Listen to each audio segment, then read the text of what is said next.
મોતી કર પડી રાજ રાજા મોતી કર પડી રાજ અફળ કરાય તો ભૂત તમારી અફળ કરાય તો ભૂત તમારી જણે જોયા દેવદારી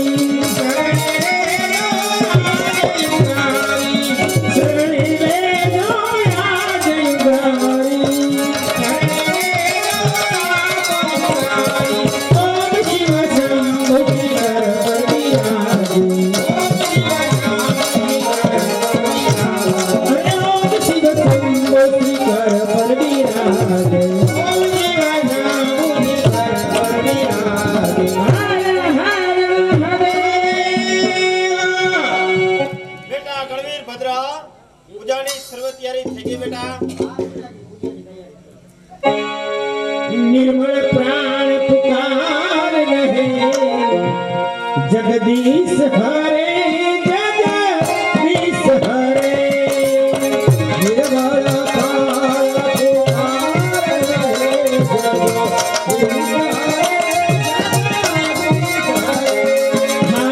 निर्मल प्राण पुकार रहे जगदीश हरे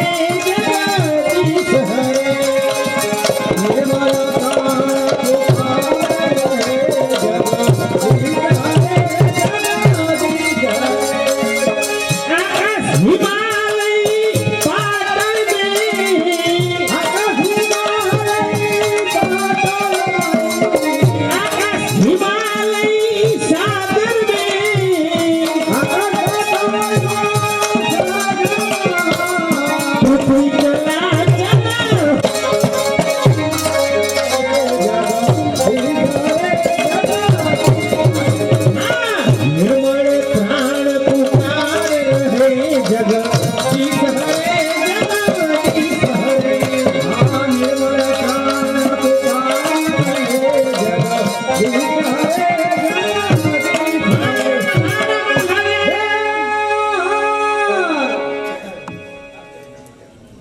पिताजी आ पूजा में मने एक शंका बेटा तने आ पूजानी अंदर ए सीनी शंका तमे एक पत्थरनी पूजा शा माटे करो छो बेटा ई पत्थर નથી પણ સતી વૃંદા એના શ્રાપથી વિષ્ણુ ભગવાન એ પથ્થર બન્યા એ શાલિગ્રામ ભગવાન એ પોતે જ વિષ્ણુ તો એની ઉપર તમે ઘાસ કેમ ચડાવો છો બેટા ई ઘાસ નથી પણ विष्णु भगवान श्रापथी सती वृंदा ए तुलसी बन्या बेटा वृंदा ए तो सागर सूचनारी वृंदा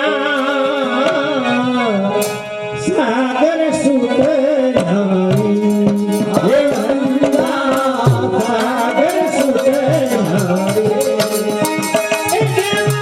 विष्णु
अते आ सवाए मारी सामे युद्ध करे वो कोई है नहीं ચાલ મારા ગુરુદેવ તેની પાસે હું જાઉં. ઇન્દ્ર તારું કલ્યાણ હો. કહે ઇન્દ્ર, મને કેમ યાદ કર્યો? ગુરુદેવ એટલા જ માટે કે સ્વર્ગના દેવોએ આજે મને ઇન્દ્રસન જેવું રાજ આપ્યું છે, પણ મારા સામે કોઈ એવો સમાવડ્યો નથી કે મારી સામે યુદ્ધ કરે એવો. એ તારી ભૂલ થાય છે ઇન્દ્ર. તારો ગૌરવ ગાળી નાખે એવા યોદ્ધાઓ હજી ઘણા છે. તારે યુદ્ધ કરવું છે તો અહીંથી તું મૃત્યુલોકમાં જા અને ભગવાન ભોળાનાથ પાસે યુદ્ધની માગણી કર. ગુરુદેવ ભગવાન ભોળાનાથ પાસે જાવ તો ખરો, યુદ્ધની માંગણી કરું અને રાજ ન આપે તો ભગવાન ભોળાનાથ તારી સાથે યુદ્ધની ના પડે હા. તો કૈલાસના રાજની માગણી કરજે. ભલે ભોળાનાથ એ જો યુદ્ધ ન આપે તો હું કૈલાસના રાજની માંગણી કરું. અને કૈલાસનું રાજ ના આપે હા, તો? તો સતી પાર્વતીના હાથની માગણી કરજે, એટલે તારે યુદ્ધ થશે ને. વાહ ગુરુદેવ વાહ, આજે તમે મને ખરો રસ્તો બતાવ્યો છે. ચાલ હવે હું જાઉં.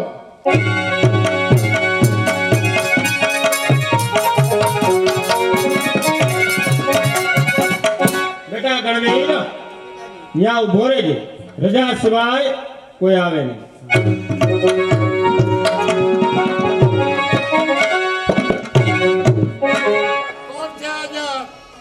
ગણવીર ભદ્ર હાજર. ગણભદ્ર શંકરને કહે કે ઇન્દ્ર આવવાની રજા માંગે છે, કે યુદ્ધની માંગણી કરવા આવ્યો છે. પિતાજી, ઇન્દ્રદેવ એ તમને મળવા માંગે છે. સ્વર્ગનો રાજા ઇન્દ્ર આવે. હા. આવા દે બેટા. શંકર ભગવાનની જય હો. આવો.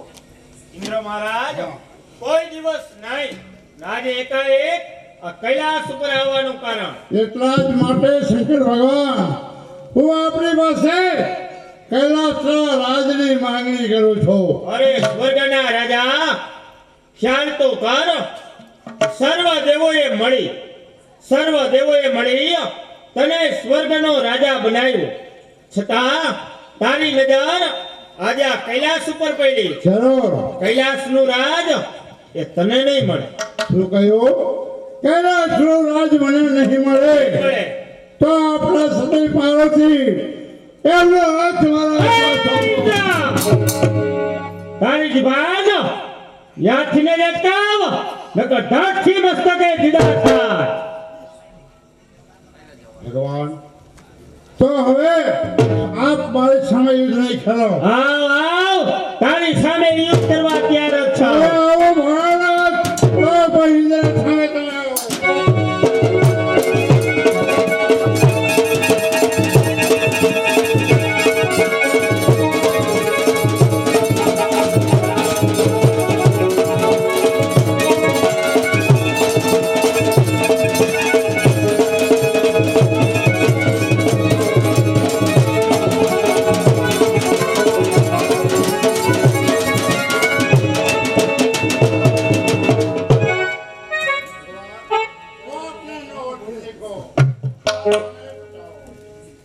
ઇન્દ્ર અત્યારે મારા શરણે આવ્યો, એટલા માટે તને જીવતદાન આપું.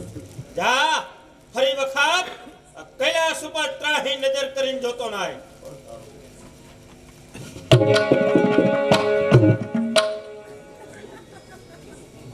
પિતાજી, તમારું ને ઇન્દ્રનું યુદ્ધ ચાલતું હતું. યુદ્ધ ચાલતા ચાલતા તમારું ત્રીજું નેત્ર ખુલ્યું અને એમાંથી એક બિંદુ ટપક્યું. એ બિંદુ આ કમંડરમાં મેં ઝેલી લીધું છે. શું કીધું બેટા? મારું અને ઇન્દ્રનું જ્યારે યુદ્ધ ચાલુ હતું ત્યારે મારું ત્રીજું નેત્ર ખુલ્યું, એમાંથી એક બિંદુ પડ્યું. એ બિંદુ તે કમંડળમાં ઝેલી લીધું. બેટા એ બિંદાને સામે ખાડો દેખાય, એ ખાડામાં ફેંકી દે. પિતાજી, એ ખાડો ના પાડે છે. ખાડો ના પડે તો સામે તળાવ દેખાય, એ તળાવમાં ફેંકી દે. પિતાજી, એ તળાવ પણ ના પાડે છે. તળાવ પણ ના પાડે તો સામે નદી દેખાય, એ નદીમાં નાખી દે. પિતાજી, એ નદી પણ ના પાડે છે. શું કીધું બેટા? આ બિંદુ ઝીલવાની નદી પણ ના પાડે તો પછી બેટા સામે જે સમુદ્ર દેખાય, એ સમુદ્રની અંદર એ બિંદાને તું ફેંકી દે.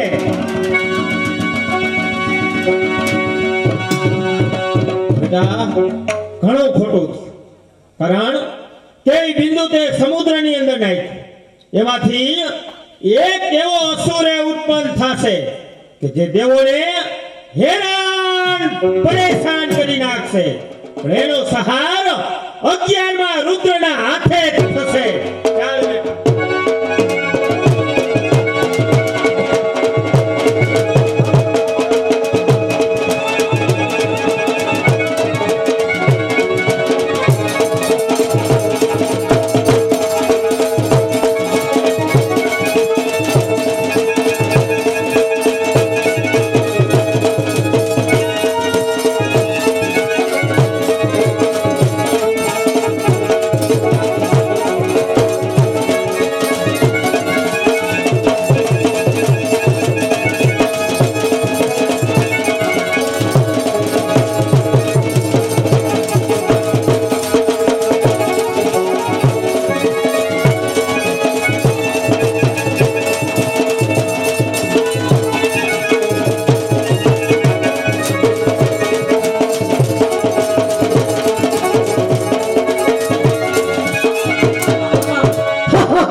સાંભળ વિદ્વાન, તું કોણ છે, હું કોણ છું? હું તારો ગુરુદેવ છું. તારી ઉત્પત્તિ સમુદ્રમાંથી થઈ. તારું નામ સાગર પુત્ર જાલંધર છે અને હું તારું ભવિષ્ય ભાગવા આવ્યો છું. અરે તો જલ્દી કહે કે મારી ભવિષ્યવાણી શું કહે છે? તો સાંભળ, અહીંથી તારે ઉત્તર દિશામાં જવાનું છે. ત્યાં મથુરાનો રાજા કૌતક એ હવે વૃદ્ધ થયો છે. ત્યાં જઈ અને તારે મથુરાના રાજની માંગણી કરવાની છે. કૌતક તને રાજ આપશે. એની પુત્રી સ્વરૂપાન છે રાજકુમારી વૃંદા. તેમની સાથે હું તારો હસ્તમેળાપ કરાવી આપીશ. અને યાદ રાખજે કે રુદ્રના હાથે તારું મોત છે. રુદ્રની શું તાકાત છે કે મારો સામનો કરી શકે? એ ચાલો તું તો થાવ ને.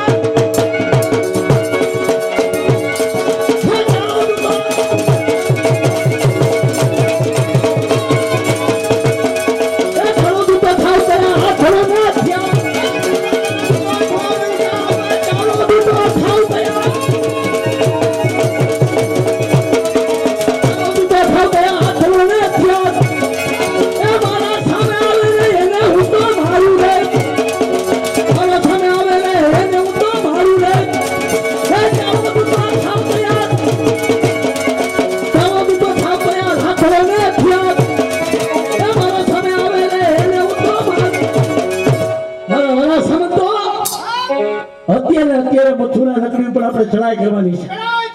મથુરાનું રાજ આપણે મેળવવાનું છે. એની પુત્રી વૃંદા, એની સાથે મારો હસ્તમેળાપ. ચાલો મથુરા નગરી ઉપર ચડાઈ કરો.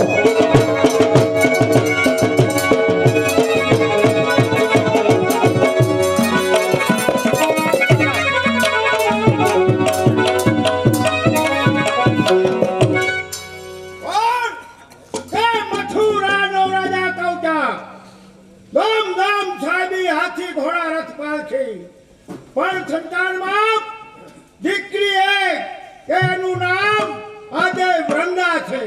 તો હો ભાગ્ય મારા કે મારા ત્યાં આજે પુત્રીનો જન્મ થયો.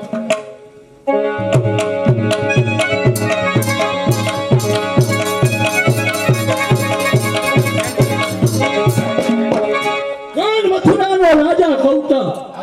મથુરાનો રાજા કૌતક. અરે કાન ખોલીને સાંભળી લે. સાગર પુત્ર જાલંધર, અહીંયા તારો મિજમાન થવા નથી આવ્યો. અહીંયા આવવાનું કારણ એ કે મથુરાનું રાજ ઈ તારા જેવા નિર્મળને લાયક નથી. મથુરાનું રાજ સાગર પુત્ર જાલંધરને સુપ્રત કર. ઉપરાંતમાં તારી પુત્રી વૃંદા, એની સાથે મારો હસ્તમેળાપ કર. નકર યુદ્ધ કરવા માટે તૈયાર થઈ જા. સાગર પુત્ર જાલંધર, યુદ્ધ કરવાની શક્તિ મારામાં નથી. પણ મારા ગુરુદેવને કહું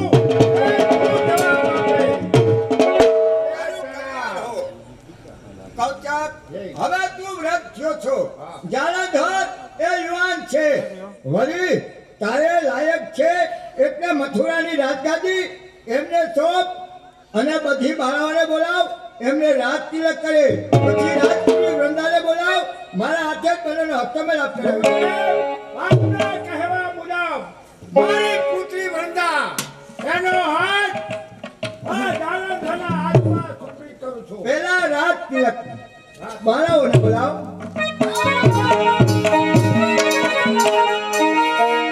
ભાગ્ય મારે ભાંગડે આયા સાગરના યુવરાજ વધાવો રાજ વધાવો રાજ એ કુમાર કુમાર હાર ભરી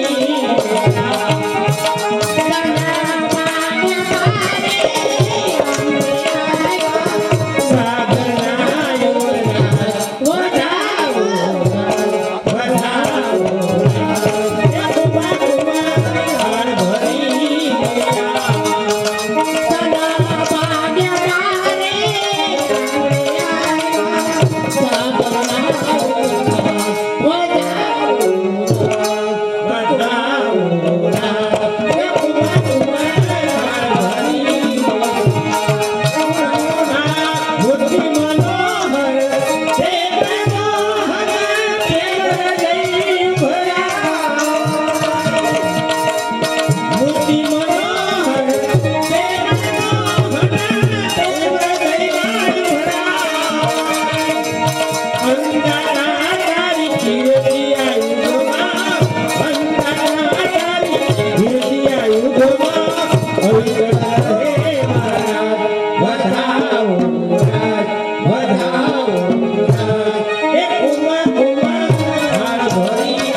કૌચક રાજવી, તમારી પુત્રી વૃંદાને રાજકુમારીને સન્માન સહિત રાજકચેરીમાં બોલાવો.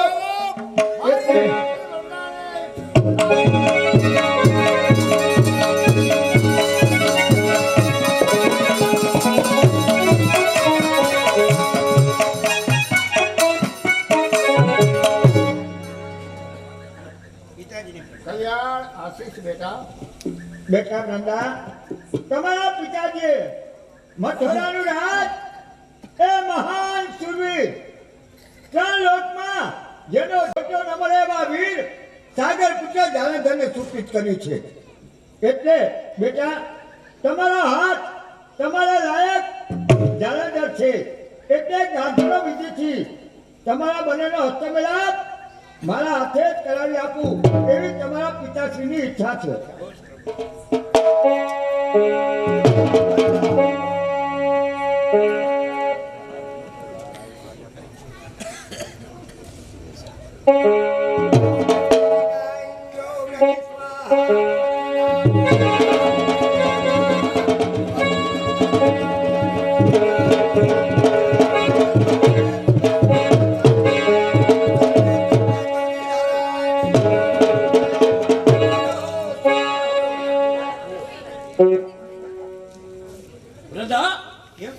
આજે મથુરા નગરીનો હું રાજા બન્યો છું, એટલે કે આજે હું તમારો મહેમાન. હે મોગી ભાવના મહેમાન તમે એ મારા મહેમાન. હે મોગી ભાવના મહેમાન તમે મારા મહેમાન. એ આયવા યમે, એ આયવા યમે, એ આજે તમારી બાજુમાં, એ આયવા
મને તો આજે તારા રૂપની લગડી લાગી ગઈ મને પણ કેવી લાગી છે અને કેવી લગડી લાગી છે તને કહું એ લાગી એ લગા એ મને તારી એ લાગી છે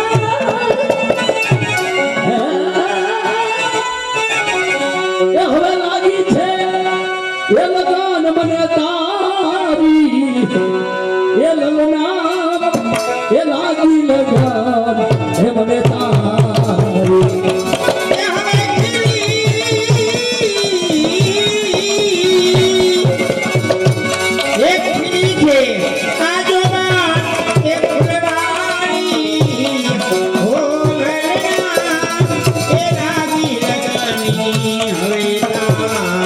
हमारा बुझे छे कलू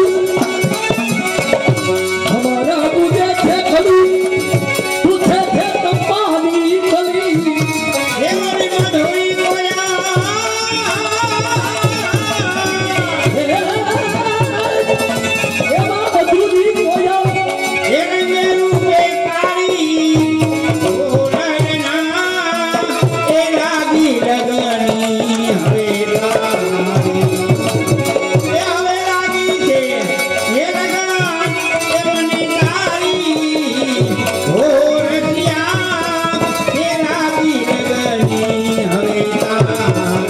सुधरी तमुरे तने ए अजीब सुखिया सुधरी तमुरे तने अजीब सुखिया ए साबु तने ए साबु तने ए पतलारी हो लालना लागी लगा हे मन तारी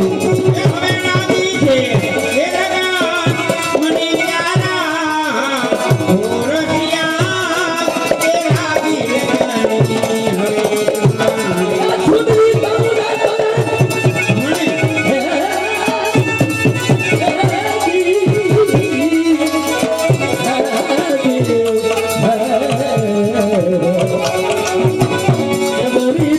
तने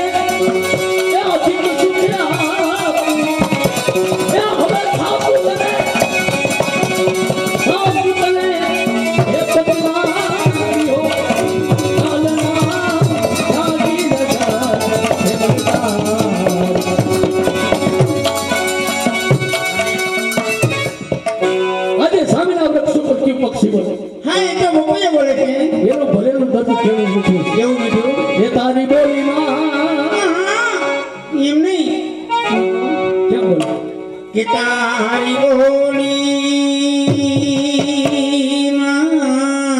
એમ.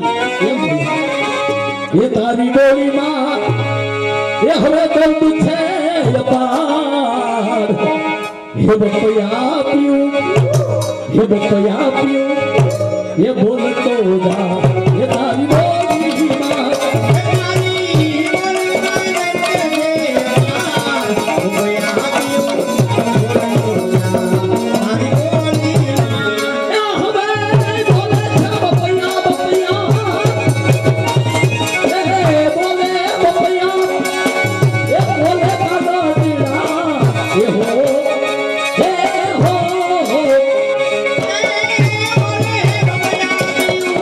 Oh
દોષ ખેલો હારું બધેલો ના થાનું જથાર કયા બોલે છોરા તારી બોલીમાં તારી બોલીમાં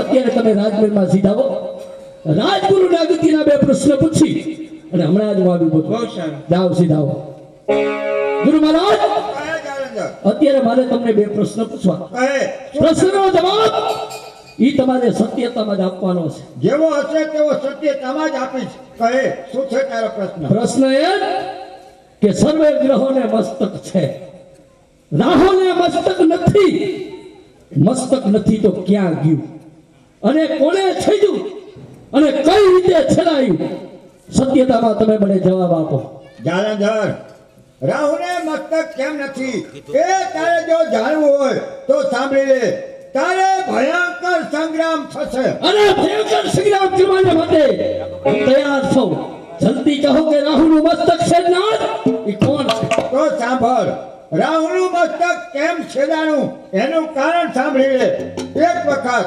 દેવ અને દાનવોએ સમુદ્ર મંથન કર્યું એ સમુદ્ર મંથનમાંથી 14 રતન નીકળ્યા ભગવાન ભોળાનાથ પાસે છે સમુદ્ર મંથન ચાલુ રહ્યું એમાંથી ઝેર નીકળ્યું વિષ ભગવાન ભોળાનાથે પીધું ગળામાં રાખ્યું એટલે નીલકંઠ કહેવાના સમુદ્ર મંથન ચાલુ રહ્યું એમાંથી લક્ષ્મીજી નીકળ્યા લક્ષ્મીજીને વિષ્ણુ લઈ ગયા લક્ષ્મીજીની ઉત્પત્તિ સાગરમાંથી તારી ઉત્પત્તિ સાગરમાંથી ઈ નાતે તારે બેન પણ છે ગુરુ મહારાજ આ પૃથ્વી પર સાગર પુત્ર ધાવણધરને એક બેન પણ છે હા ત્યાર પછી સમુદ્ર મંથન ચાલુ રહ્યું એમાંથી મદિરા નીકળ્યા સમુદ્ર મંથન ચાલુ રહ્યું એમાંથી અમૃત નીકળ્યું અમૃત માટે દેવ અને દાનવોને ઝઘડો થયો ભગવાન વિષ્ણુએ મોહિની સુંદરીનું રૂપ ધારણ કર્યું કે તમે ઝઘડો કરોમાં અમૃતની વહેંચણી હું કરી આપું એક લાઈનમાં અસુરોને બેહાડ્યા એક લાઈનમાં દેવતાઓને બેહાડ્યા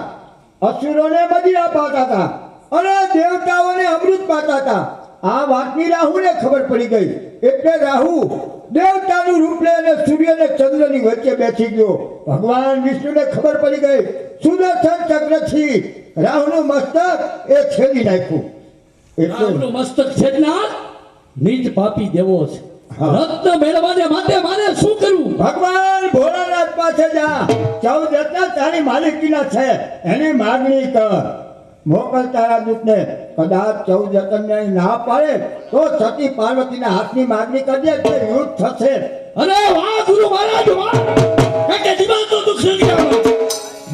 દુઃખ દરિયામાં આજે તમે મને કાઢ્યો છે અને દેવોનું પતન કરવા માટે શું ઉપાય તમે શોધ્યો યાર વાલા સાંભળતો તૈયાર થઈ જા અત્યારે કૈલાસ પર્વત ઉપર જા ત્યાં જઈને ભોળાનાથને કહીએ અમારી માલિકીના 14 રત્ન એ તમારી પાસે છે 14 રત્ન સાગર પુત્ર જાનતને સોંપી દો રત્ન આપવાની ઈચ્છા ન હોય તો કહી દે કે કૈલાસનું રાજ મને સોંપી દે કૈલાસનું રાજ કદાચ તે ના આપે તો માતા પાર્વતીની માગણી કરજે એટલે યુદ્ધ જરૂર શીખાય